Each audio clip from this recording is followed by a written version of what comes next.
E aí, pessoal, boa noite. Então, a gente está aqui para começar mais uma live aqui no perfil do Centro Anchieta com o tema Como equilibrar a saúde mental com a tecnologia. A gente aguardar um pouquinho para o pessoal estar entrando aqui na live para participar conosco. Sejam todos bem-vindos. E gostaria de um feedback de vocês. O som está bom? Me dê um retorno para ver se o som está bom, para a gente começar a nossa live.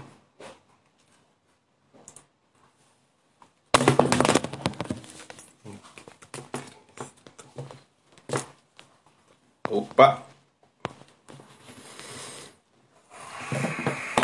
Ok, recebi um feedback que o som tá bom, o celular não parou. Aguardar a professora, a Ana Cláudia Ornelas, a nossa convidada, Aguardar ela para a gente poder estar começando aqui.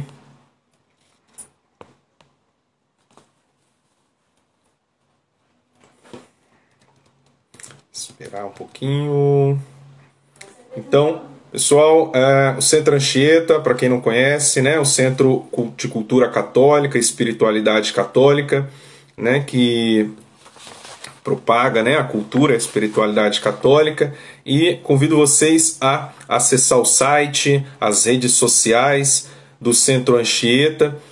Nós temos também uma livraria, adquira nossos produtos, também temos um curso sobre teoria e a prática política, mas também sobre ecologismo, E nesse domingo a gente vai ter uma novidade, mais em breve a gente vai ter uma novidade, que é o lançamento de um curso sobre o vício em tecnologias, ministrado por mim, Eu sou o Ademilson, sou psicólogo e coordeno a ala de psicologia do Centro Anchieta.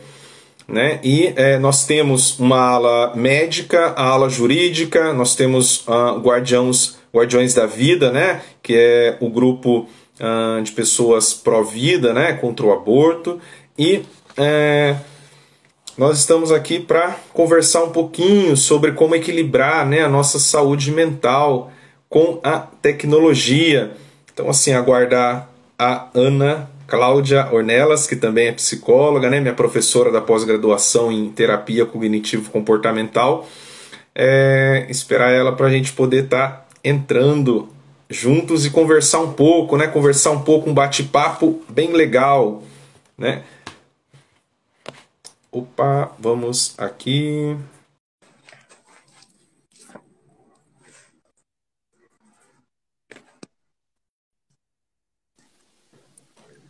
Olá! Olá, professora, tudo bom? Tudo bem, Admilson? Muito prazer te ver assim, no vídeo. Muito prazer. Primeira vez que a gente conversa, literalmente assim, pessoalmente, virtualmente, usando a tecnologia. Olha os benefícios da tecnologia. Mas hoje a gente vai falar um pouquinho Sim, equilibrar, a nossa saúde mental com a tecnologia, mas também abordar um pouco, esse lado, querendo ou não, tem os malefícios, tem os malefícios aí do uso abusivo, do uso excessivo das tecnologias, principalmente nessa pandemia, nessa pandemia onde a gente acabou ficando mais em casa, acessando mais a internet, as telas, as crianças, a escola fechou, as crianças ficou em casa, o adolescente ficou em casa, e os pais meio que não sabiam lidar com a situação, muitos ainda não sabem, Eu atendo pacientes e imagino que você também atende, muitos pais e mães que acabam não sabendo lidar com a situação e quer tirar o celular, quer tirar o tablet da criança, adolescente, e faz um comportamento meio que de birra, meio de violência, Como se, podemos dizer, os estudos dizem que é meio que um sintoma de abstinência, de abstinência de droga. Então, olha como é comparado, o vício em tecnologia, e dentre outros vícios também, Mas, assim, você pudesse apresentar também, seja bem-vinda, aqui no perfil do Centro Anchieta, onde a gente vai discutir um pouquinho sobre o assunto. Obrigada, muito obrigada, Centro Anchieta e Ademilson, por esse convite. É um prazer estar aqui com vocês. Aqui eu moro nos Estados Unidos hoje, né? Vim para fazer um pós-doutorado aqui em Boston, Massachusetts. E quando a minha formação, né, toda, né, eu trabalhei muito com a saúde mental. Então, eu fiz terapia cognitivo-comportamental como especialização. Sou certificada pela Federação Brasileira de Terapias Cognitivas. Tenho a formação em mestrado em sexualidade e tenho o meu doutorado aí, né, que foi em saúde mental e psiquiatria, que eu tive a oportunidade de escrever um capítulo num livro chamado Nomofobia, que é a fobia, né, essa sensação de abstinência que você falou, física, né? A pessoa sente sintomas físicos de ansiedade quando está distante do equipamento tecnológico, seja celular, seja qualquer meio de comunicação de tecnologia. E eu tive essa oportunidade também de falar um pouquinho sobre essa ansiedade, né? Essa parte aí fóbica, né? A questão que acomete mesmo, né? Que atrapalha a vida das pessoas nesse capítulo desse livro. E vim para cá fazer um pós-doutorado em saúde mental. Esse pós-doutorado, eu vou botar só meu óculos, que eu tô com dificuldade de estar acessando a claridade daqui do meu lugar que eu tô. Aqui ainda tá cedo. E eu fiz aqui um pós-doutorado em saúde mental também, mas eu vim estudar o protocolo unificado, que é uma das abordagens dentro da terapia cognitivo-comportamental, que hoje, né, fala um pouco da terceira onda, né, que é um trabalho mais voltado com a intervenção da regulação emocional.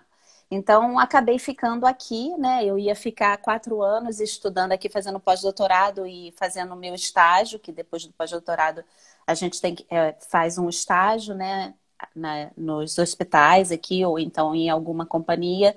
Eu acabei ficando aqui, hoje eu trabalho aqui como terapeuta bilíngue e trabalho muito com famílias, crianças, muitos adolescentes. E a gente vê assim que hoje a questão da tecnologia, da fobia, né? da questão da dependência da tecnologia está realmente muito... existe, né? Ela é real, né? Então o número é crescente. Com a pandemia realmente cresceu, né? O uso, a dependência da tecnologia em si. Então, a gente se preocupa sim, porque criança precisa gastar energia, adolescente precisa se conectar, porque isso diminui e faz uma prevenção. Nós sabemos, enquanto psicólogos, que faz a prevenção de transtornos emocionais, né? Quando você se conecta, quando você tem a relação social apurada com as pessoas, se encontra, né? Ou tem um contato, né, social e vai para a rua para brincar e sai para andar de bicicleta, ter uma atividade física. E o equipamento está substituindo até as atividades físicas desses jovens. Sim, sim.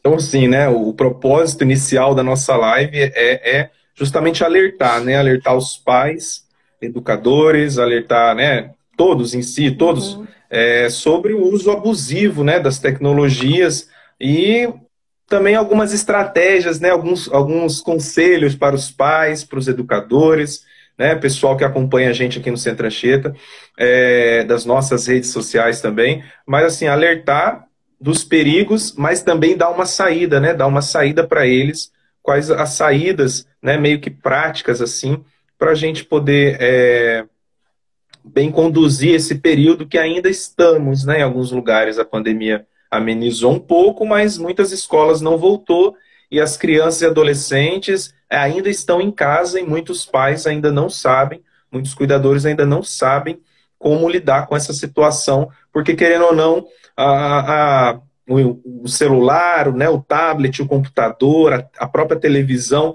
se torna um refúgio, né, uma babá virtual para as crianças, né, um entretenimento para o pai e para a mãe poder trabalhar em casa, para o pai e para a mãe poder arrumar a casa, cuidar do filho mais bebê, enquanto isso o outro está interagindo, mas assim está trazendo danos, né? E esses Exatamente. danos, né?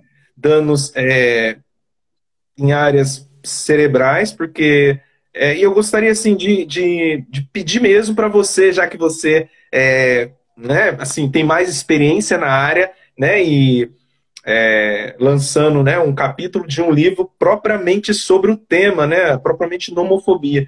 E eu te pergunto, né, o professor, vou te chamar de professor porque você é minha professora lá da pós-graduação, do CBI, né, of Miami. Então, assim, Hum,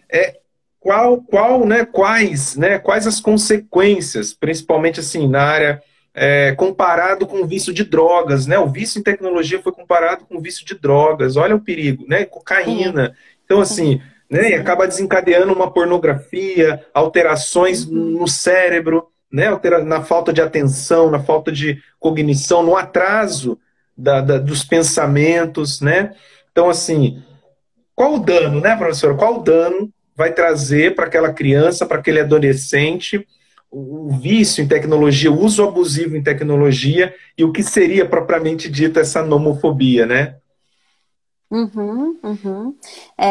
Antes de mais nada, né, eu acho que é legal a gente estar colocando aqui que as crianças já estão nascendo, né? Elas já estão acessando a tecnologia muito cedo hoje, né? Hoje em dia é muito comum, né? Alguns pais até perguntam qual é a melhor idade para dar um celular para o meu filho, né? E existem crianças que já têm celular, né? Que já usam celular com 3 anos de idade, né? Já tem um tablet com 2 anos, 3 anos, que é um meio de entretenimento, é onde, como você falou, enquanto o pai, a mãe está fazendo alguma atividade, ele está ali no tablet assistindo a um programa, né? Um desenho, né? Eu não sei quais são os programas hoje que são relacionados a essa idade aí no Brasil, mas estão assistindo algum desenho de como aprender a escovar os dentes, aprender a tomar banho. Mesmo eles pequenininhos já sabem manusear, né, uma tecnologia. Então, o acesso a essa tecnologia já está começando muito cedo. E faz parte, como você falou, já de um contexto, né, da vida daquela criança. Hoje em dia não existe, né, uma criança que não saiba acessar e às vezes, muitas vezes, sabe manusear melhor um equipamento do que de que adultos, às vezes, né? Às vezes eu mesma me deparo com situações assim, nossa, como é que você encontrou esse caminho com os meus clientes, né, mais jovens, mais novos, assim, às vezes descobrem coisas mais rápidas. E isso, de alguma maneira, é reforçado de uma forma negativa, porque o que que é reforço, né? Só para a gente poder entender. É um comportamento que se repete e aquela criança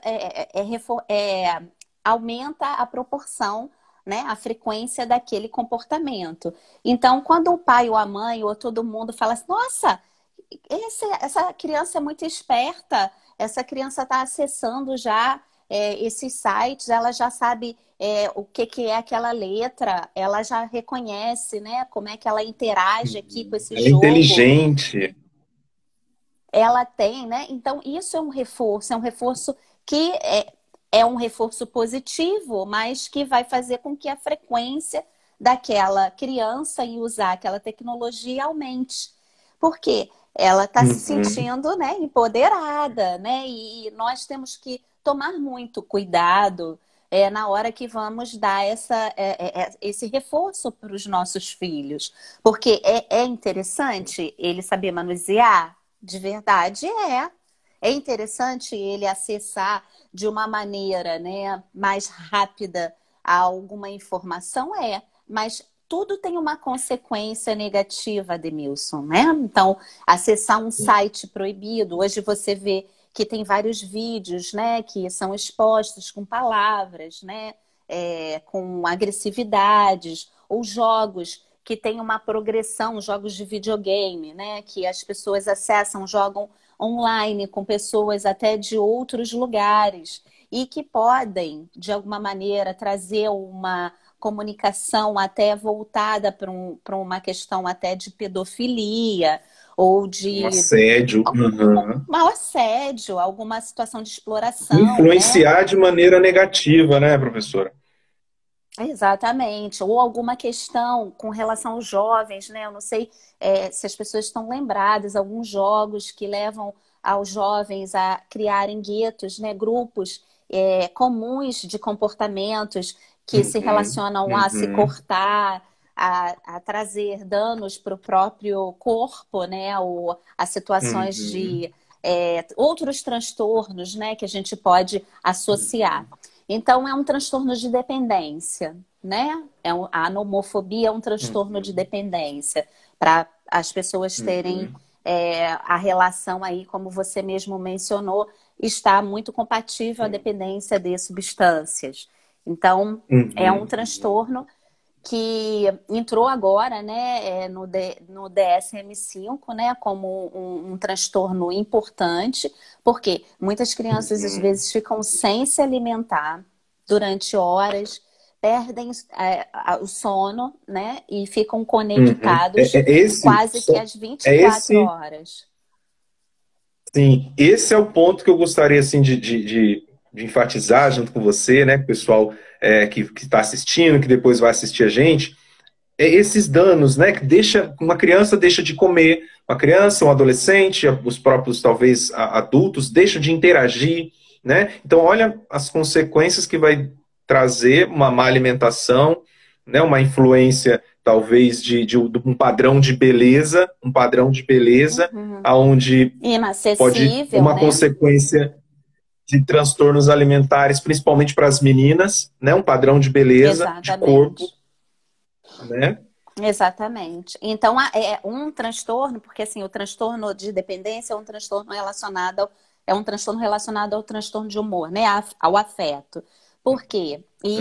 E ao controle de impulsos, né? Que são duas situações aí que comprometem outros transtornos, trazem outras comorbidades, que é o que a gente chama de transdiagnósticos, né? Então, ela parte Isso. de um transtorno de dependência de substâncias, né? Que seria dependência de tecnologia, e passa a ter outros transtornos relacionados a esses, outras características que podem estar relacionadas à ansiedade, podem estar relacionadas a transtornos de dependência mesmo, afetiva. A Uhum. pessoa passa, Sim. né, a se conectar, né, com aquelas pessoas que ali naquele contato que ela faz online vão desenvolvendo uma relação de dependência com ela. O Uhum. transtorno relacionado a insônias, né, a ansiedade e depressão, que pode diminuir as horas de sono, né, e causar, né, essas Uhum. consequências, transtornos alimentares. Então, são vários os transtornos relacionados, né, que podem ocasionar o transtorno de dependência e que está relacionada à Uhum. tecnologia, à nomofobia. Então, o que é importante Uhum. aí, né? Você me fez várias perguntas, eu vou tentar ir respondendo, né? E Sim. colocando as ideias. Eu não sei se eu me perder, você me encontra e pergunta de novo que eu Tá. respondo. Então, Ok. quando você observa que existem, que aquela criança está dormindo na hora da classe, né, de manhã. Ela precisa estar online pela manhã. E ela foi avisado, né? A escola às vezes avisa, ó, o seu filho está com a câmera desligada, mas não está entregando os trabalhos, não responde a chamada, ou não, não Uhum. participa das aulas, enfim. o que está acontecendo? Aquela criança, ela está com o computador ligado, ela desliga a câmera, ela está assistindo aula ou ela está dormindo. Então, por quê? Porque ela ficou muito tempo naquela online, né? Ela passou a noite no celular, ela conectou com os colegas, ela jogou, ela fez várias coisas e isso trouxe essa consequência durante hoje, né? As classes fala remota mesmo, né? Online, né? E, Sim, sim. e isso faz com que aquela criança não consiga prestar atenção. Por um outro lado, crianças que já têm um transtorno, déficit de atenção, que é um transtorno que tem muita facilidade em lidar com os estímulos de computador. Então, a criança que tem o transtorno de déficit de atenção com hiperatividade ou não, eles são crianças que são muito fáceis de aderir aos jogos, à tecnologia, por causa dos estímulos, porque eles conseguem fazer várias coisas ao mesmo tempo. E não precisam focar numa coisa só, por eles terem um déficit psiconeurológico. Facilita a dependência, né, professora? Exatamente. Então, a criança já tem aquele transtorno, então ela já vai para uma situação em que ela aumenta, né, essa condição de comunicação, de realizar várias coisas ao mesmo tempo. Então, ela vai se alimentando, né, o transtorno dela ama. Então, não vai dormir, porque precisa daquele estímulo para se autoconectar novamente, né, para ficar acordado. E aí, isso vai fazendo com que aquela criança também traga outros transtornos relacionados, de ansiedade, de depressão, outros transtornos que estão relacionados mesmo ao humor, a essa situação da busca excessiva, né, de poder, porque os jogos também eles têm a progressão, né? Então, quanto mais eles passam de fase, mais eles têm um reforço também, né? Um reforço, e isso faz sim. com que eles se sintam poderosos. Então, o que seria ideal? Seria ideal esses pais acessarem essa criança, esse adolescente e saberem o tempo, né? Ou combinarem o tempo dessa criança usar essa tecnologia. Já precisa para a escola, né? Então, quanto mais seria um tempo, ela precisa de um descanso dessa tela, ela precisa de um tempo para até uma questão física. Ela precisa parar para almoçar, ela precisa parar para descansar, ela precisa tomar um banho. Então, as necessidades básicas também precisam ser atendidas. Sim, mexer o corpo, então, né? Mexer o corpo para o próprio desenvolvimento físico da criança, né? E essa hiperestimulação, que ela fica pensando no videogame, ela fica pensando naquele vídeo, que passa um, passa outro. É meio que a consequência é uma dificuldade de aprendizagem da escola. Acha que ela vai aprender? Não, ela não vai prestar atenção no que está sendo explicado. Por quê? Porque ela vai estar querendo jogar, ela vai estar ansiosa. Ou ela vai estar cansada, com sono.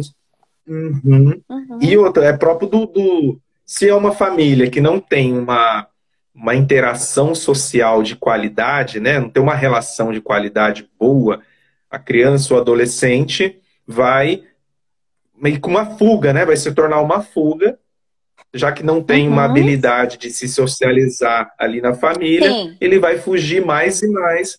Por quê? Porque ali no jogo, no videogame ou no vídeo ou em qualquer outra interação ali online, ele vai receber uma atenção. Né? Ele é reforçado. Então, assim, ele vai querer interagir mais de maneira online do que na vida real, que já tem déficit na interação social daquela criança, aquele adolescente, né? Outra e coisa, é próprio do adolescente. E é próprio do adolescente a querer. Sim, é próprio do adolescente querer. Acontece essas distâncias, né? Brasil, Estados Unidos, principalmente. Então, assim, principalmente o adolescente que quer estar inserido em um grupo. Se ele tem aquela déficit na relação interpessoal familiar, ele vai se sentir acolhido em qual grupo?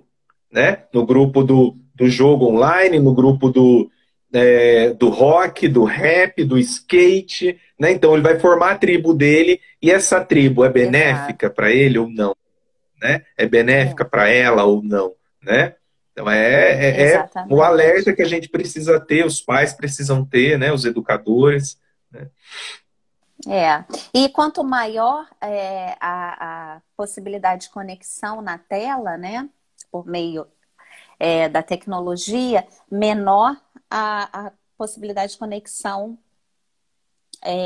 pessoal. Pessoal. Né? Então, então a questão de intensificar, né, esse número de tempo que a criança ou adolescente fica ligada à tecnologia, né, entra, né, no padrão, né, de condicionamento excessivo e recepção de estímulo da tecnologia para ela continuar acordada, alerta ali, aquela conexão pela tecnologia, ela vai trazendo outras consequências, ela vai ganhando outras consequências. Então, tudo isso, né, principalmente na parte de necessidades básicas, quando ela começa a deixar de se alimentar, ela começa a deixar de se conectar com a família, ela começa a deixar de tomar o banho, né, de realizar as atividades que ela teria, né, de responsabilidade, que é o que é fazer os trabalhos de casa, se conectar com a escola, assistir às aulas, participar das aulas, ter foco, né, nesse primeiro momento, né, que as aulas normalmente o adolescente estuda de manhã e a criança, né, à tarde. Então, se ela fica cansada por causa desse excesso de tecnologia, o rendimento dela também vai diminuir. Então, a questão emocional, a questão física e a questão relacionada à aprendizagem também tem uma tendência a ser influenciada pelo excesso de tecnologia. Sim, sim. E tem as consequências, né, professora, se ela não, quanto mais ela interage online, menos ela interage, né, pessoal, né, de maneira pessoal, né? E Isso. como a gente pode, né, trabalhar isso nos pais? Porque assim, se a criança ela mexe no celular, é porque os pais deixam, né? Se ela mexe numa internet, é porque os pais deixam, né? E assim, como, né, ajudar os pais nesse sentido, ajudar aí os educadores ou ajudar um amigo, né, que tá nessa situação e a criança literalmente tem um comportamento, se ela já passou, né, do nível, já está num nível de vício, né, propriamente dito, ela vai ter aquele comportamento de intolerância, frustração, né, irritabilidade, né, e assim, eu trago aqui um caso, né, uma queixa de uma paciente que, né, de um filho, se não me engano, de 10 ou 11 anos, que ele estava acordando de madrugadinha, assim, mais cedo que todo mundo para poder mexer no celular, né, poder mexer nas telas.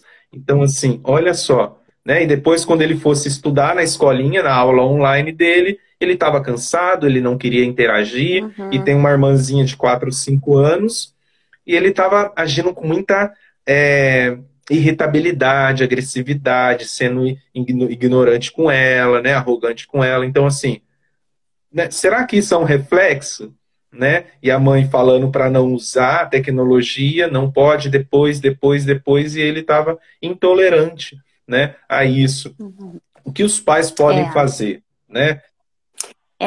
Então, Ademilson, essa parte é interessante porque eu não sei se você lembra, tem uma pirâmide de Maslow que fala sobre as necessidades, né? É uma pirâmide que fala o que precisa ser atendido primeiro para que o prazer, a satisfação e a pessoa possa, né, na parte de desenvolvimento, adquirir um equilíbrio, né? Um equilíbrio emocional, físico e espiritual, né? Como um todo, o ser ele é inteiro, né? E então, quando a gente observa essa primeira parte da pirâmide, é exatamente a questão das necessidades básicas, que está relacionado a isso, né? A, a água, né? A beber água, a ter o alimento, a ter horas de sono, né? A ter os momentos de brincar, né? Os momentos que ela vai interagir, que ela vai brincar, que ela vai gastar energia, vai ter atividade física. Então, tudo isso tem que ser regulado. Então, qual seria a dica para os pais? Regular, né, esse tempo dessa criança nas atividades que ela precisa ter. Então, regular essa criança no horário de sono. E isso é, de uma maneira ou de outra, sendo oferecido para ela, né? Em primeira situação, ela ter um horário, ter uma disciplina, né, daquilo que vai acontecer na vida dela. Então, como Sim. pai e mãe, né, como diretivo no comportamento educativo do filho, né, e como um todo, né, responsável por esses, pelos primeiros anos, né, da criança também, em oferecer um bem-estar de saúde física e emocional, essa criança ela tem que ter uma rotina. Então, ter um horário para Ela precisa acordar. saber, ela precisa saber o que vai acontecer no dia dela para ela não ficar ansiosa, não é, professor? Isso tem lógica, não tem para a criança? Ela saber que ela tem o horário da escola, as atividades da escola, que ela tem as atividades, o momento de lazer dela, o tempo que ela, se é uma criança que precisa ter um descanso depois do almoço, né? Aqui eles estimulam muito, aí eu acho que também no Brasil, eles estimulam muito aquele tempo de soneca, né? Aquele tempinho que a criança dá uma Sim. descansada, ou tem aqueles 30 minutinhos, 40 minutinhos de relaxamento, para voltar a uma atividade, até para o cérebro, né? Ele ser reestimulado para voltar a essa concentração. A gente sabe aí que o nosso cérebro ele tem uma possibilidade, né, de inibir e reagir às estimulações. Então, tem um certo tempo que, de tanto você estar estimulando, ele passa a não assimilar mais, ele passa a não funcionar com tanta produtividade.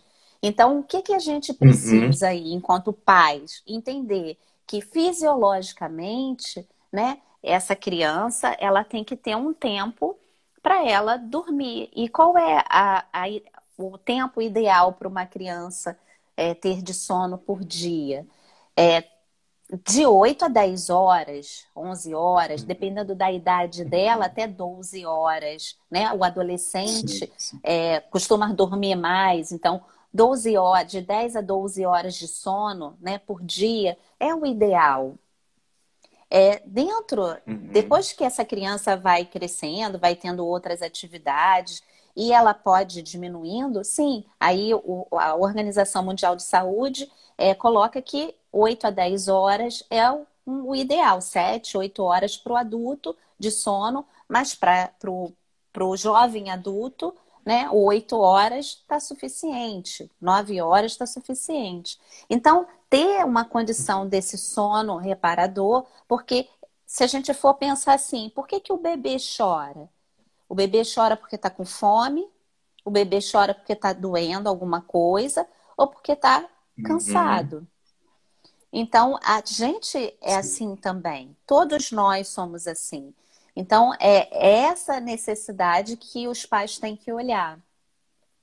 Então, Uhum. Sim. passar, né, a ter uma disciplina que é importante para essa criança, né, seja de qualquer idade, ela já ter um horáriozinho que ela vai brincar, ela ter um horáriozinho que ela vai sentar para almoçar, né? Isso tudo desde que a criança nasce, a gente tem uma rotina e funciona muito bem, né? Uhum. Então, ter Sim, essa sim. possibilidade de dar uma rotina para essa criança, papel do pai e da mãe, né?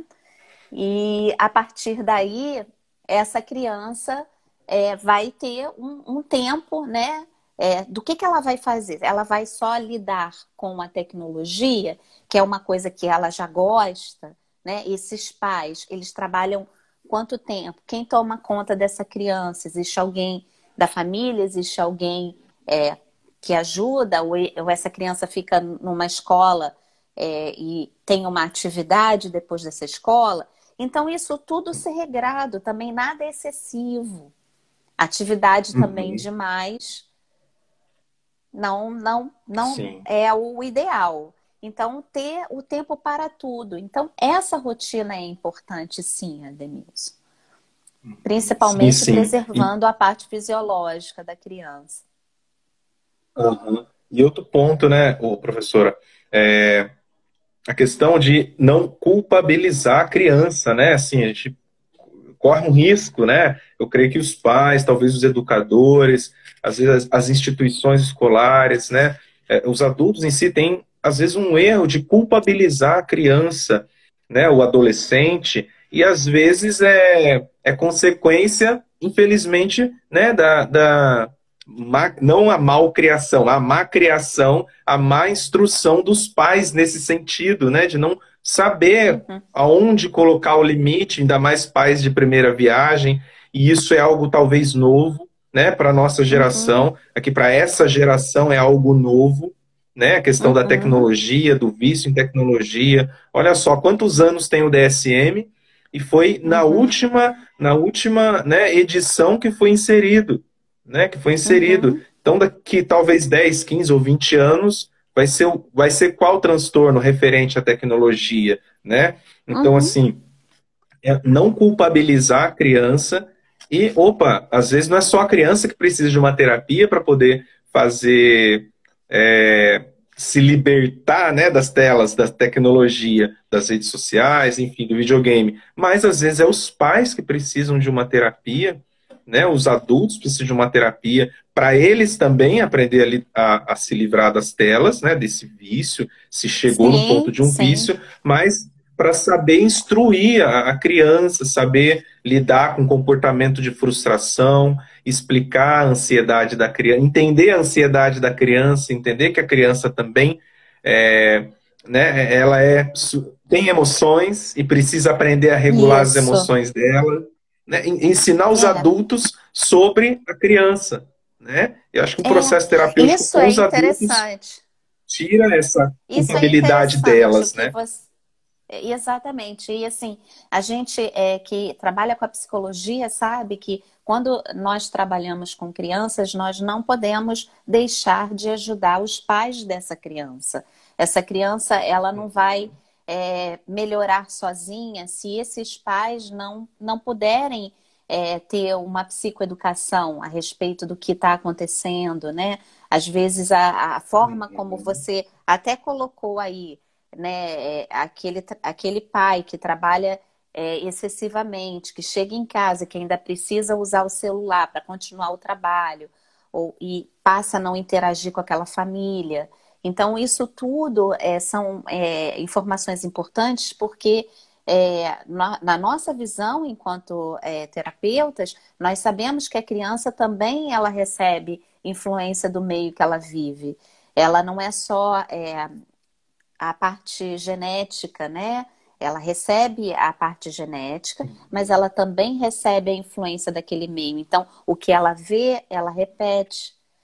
Muitas vezes, né, ela está expressando um comportamento que alguém também ali naquele momento tem a mesma expressão. Então, esse modelo, né, Uhum. da família é um modelo que precisa ser olhado pelo psicólogo, pelo profissional que vai ajudar essa criança.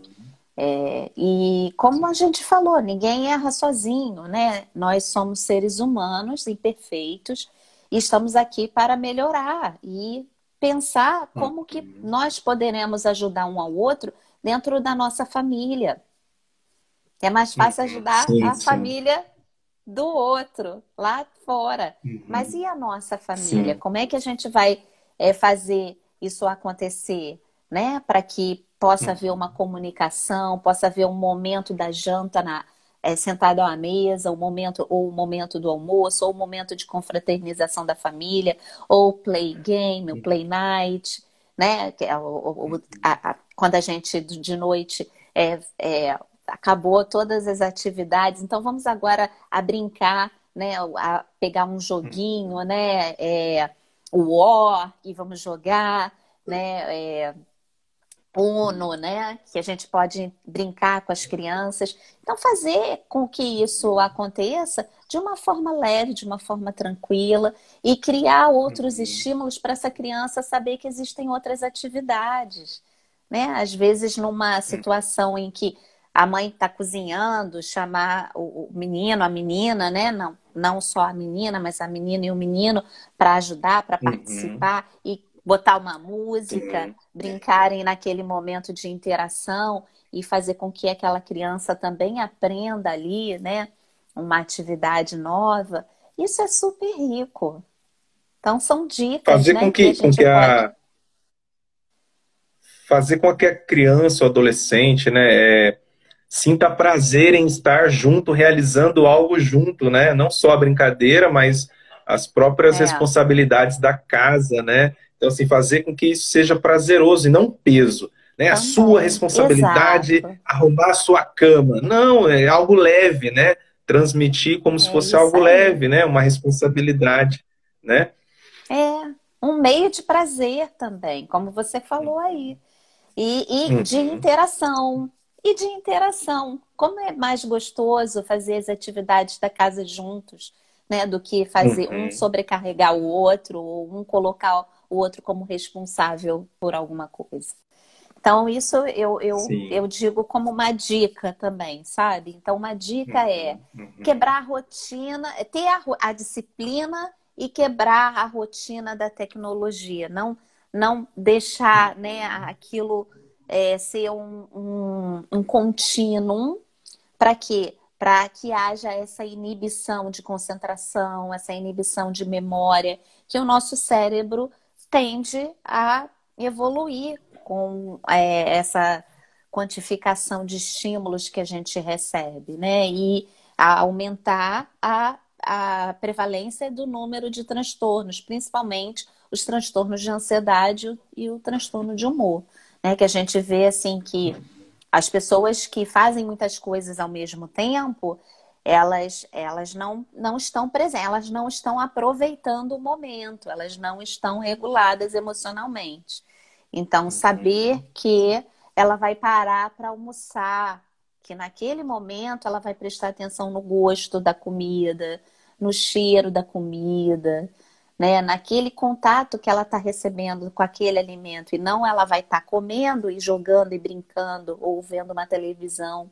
Então, ter esses momentos de fazer fazendo, que a gente chama de mindfulness. Sim. É uma atenção plena naquilo que ela está fazendo, né? Então, assim, né, agradeço imensamente a sua participação, professora Ana. Não sei se você quer abordar mais algo, né? Algo que talvez tenha ficado, né? Algo que tenha ficado sem abordar, né? Eu gostaria, antes da gente ir finalizando, né, falar a questão de quando há essa alteração de humor, quando há essa ansiedade, né, exacerbada, né, a questão da medicação, né, que às vezes vai ser necessário para a criança a medicação, para o adolescente a medicação, talvez para os pais a medicação, que assim, eles falam, psiquiatra é para doido, né, psicólogo é para doido, né, fazer terapia é coisa de doido, né, infelizmente a gente tem isso. Não, a gente está aqui numa página, né, de um centro cultural católico, então assim, não, eu vou buscar o meu padre, eu vou buscar o meu líder religioso. Tem o seu valor? Tem o seu valor, tem a sua instrução, o conselho dele, né? Tem. É algo bom? É algo bom. Só que tem saberes próprios que às vezes o padre, o líder religioso, não vai conseguir, e ele vai, né? Quantos religiosos, quantos padres eu converso, né? Alguns padres eu converso, e eles recomendam, falam, nossa, que bom que bom saber de psicólogos que existe, né, que tenham uma visão mais com a ciência em consonância com uma antropologia, uma visão de homem, uma visão de mundo, né, boa e que vem ao encontro, né, da religião, né, e, enfim, da espiritualidade e que vai apoiar, vai ter o apoio, né, quantos médicos a gente tem lá no Centro Anchieta, a ala médica, né, tem até um psiquiatra também, tem um pediatra, tem outros cardiologistas, então, assim, a gente tem essa questão da medicação, que é importante, né? A importância da medicação, acho que também é válido para as pessoas saberem que é importante a medicação, não é? Uhum. Sim, quando o que que a gente precisa entender aí, né? Quando existem sintomas, né, relacionados, né, sintomas graves relacionados que já estão presentes naquela criança por pelo menos 3 meses, né, que é hoje o que diz o DSM, né? O DSM é o Código Internacional, né, de Saúde Mental, né, que tem o CID e tem o DSM. Então, quando você observa que aquela pessoa já está com dificuldade de funcionalidade, né? O que que é a funcionalidade? A produtividade, o sono, a alimentação, está perdendo peso, está tendo alguns transtornos relacionados à abstinência, né? Também, se ela ficar longe do telefone, do contato, ela entra em pânico e tem os sintomas de pânico, ela precisa buscar ajuda médica e psicológica, né? Então, fazer uma avaliação, ver que tipo de medicação ela vai poder estar tomando aí, né? Com um médico especialista e com um psicólogo associado para que essa criança, esse adolescente possa se reequilibrar, se reestruturar e esses sintomas, né, possam ser regulados. Então, é importante isso tudo. Como é importante, como você falou, eu considero importantíssimo a espiritualidade, a presença da família, a presença da escola. São o que a gente chama assim, né, de braços que vão ajudar aqueles pais. Rede de apoio, né? Rede de apoio que vão auxiliar aqueles pais a dar continuidade, né, àquele ser, aquele crescimento, aquela evolução que ele precisa ter. Então, isso tudo eu acho que completa, né, o que a gente conversou até agora, né? Então, criar essas atividades, criar conexões, ter a importância da rotina, favorecer ter um tempo familiar e essa rede de apoio, né, esse suporte para que essa criança, esse adolescente, essa pessoa possa desenvolver muito bem. Obrigada. Eu que agradeço, né? A gente aqui do Centro Anchieta agradece muito, muito sua participação, né? Uma honra, né? Sua participação com a gente, ainda mais, né? Com uma experiência de vida, uma experiência no conhecimento, né? Uma experiência nos estudos, mas também nos atendimentos, no trabalho, na área da psicologia, né? E agradeço mesmo, agradeço. Qualquer coisa a gente também está à disposição, né? Muito E a obrigada. gente, né? Peço que o pessoal acesse, né, as nossas redes sociais, o site do Centro Anchieta, a nossa livraria. E em breve a gente vai estar lançando um curso sobre vício em tecnologia, né? Assim, creio que vai ser de grande valia para os tempos que a gente está vivendo hoje, né? Vai ser de grande valia mesmo, porque é algo atual que a gente está vivendo, né? Ainda mais com essa pandemia, todo mundo trancado em casa e interagindo somente por meio das redes sociais, o uso de internet, trabalhando em casa com tecnologia, no home office. Então, assim, eu creio que esse curso que a gente vai lançar em breve vai ser uma mão na roda, né? Vai ser uma luva, vai cair como uma luva que vai servir muito para muita gente, a orientação de pais, educadores e creio que vai ser muito bom, né? Obrigado pela participação, professora. De nada, é um prazer estar aqui com vocês. Espero ter podido contribuir bastante aí, tá? Tá bom, então. Pessoal, tchau, tchau. A gente vai encerrando a nossa live. Então, fique ligado aqui nas nossas redes sociais e até mais, pessoal. Tchau, tchau, hein? Tchau.